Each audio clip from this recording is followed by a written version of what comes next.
Right now, we're seeing an agriculture sentiment score of plus 0.26, which is a notable increase against the historical baseline.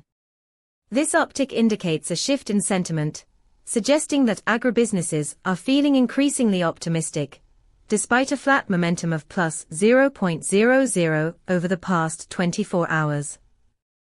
With our API, you get access to this sentiment data along with 20 semantic clusters that help you understand what specific topics are driving these changes.